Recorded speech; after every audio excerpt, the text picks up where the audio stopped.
Good day guys, ito po muli ang inyong Tignajetor Blue Philippines Arnold TV Vlog. Okay, last time nilipad ni Sibaten ay Pusurobio, okay, about 221 kilometers. Now, okay, sa ating first lap derby ngayon darating na Sunday. Okay, let's check by using our airline application. Tignan po natin kung ilang kilometers ang niliparin ni Sibaten ngayong darating na linggo. Okay, samahan niyo po sa aking vlog. At tampok po dito yung yung lipad ng ating Sibaten na naglalaro sa CSWRPC. Okay, by using our airline application, so makikita natin yung yung dinadaanan ng ating Sibaten. Okay, Kabig kaliwa, no. Okay, Tarlac, Kapas Tarlac yung dinaanan niya last time. Panike, Tarlac, then ayun, then sumunod ay yung Pusurobio. Okay, then now titignan natin yung yung kanyang liliparin ngayon darating na Sunday, which is San Fernando, La Union. Okay, hanapin po natin. Okay, kitang-kita po dito sa ating airline application yung mga dadaanan niya.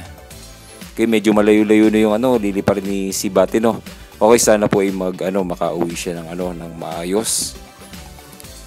And, okay, ayun ang San Fernando, La Union. Okay, one more pin sa ating location. So para makita natin yung exact kilometers na liliparin ng ating Sibaten. Okay, medyo napakalayo na, no.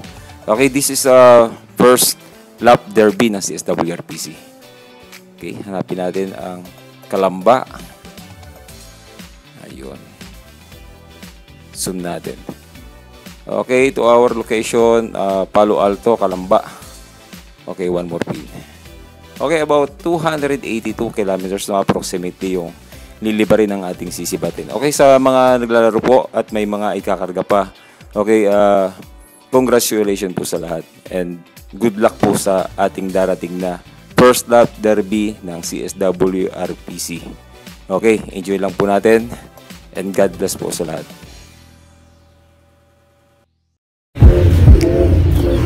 Wala ko nakikita. Sige na, magtutus ako. Sige na, magtutus ako. Hindi, mag-vlog ka pala. Hindi, mag-vlog ka pala.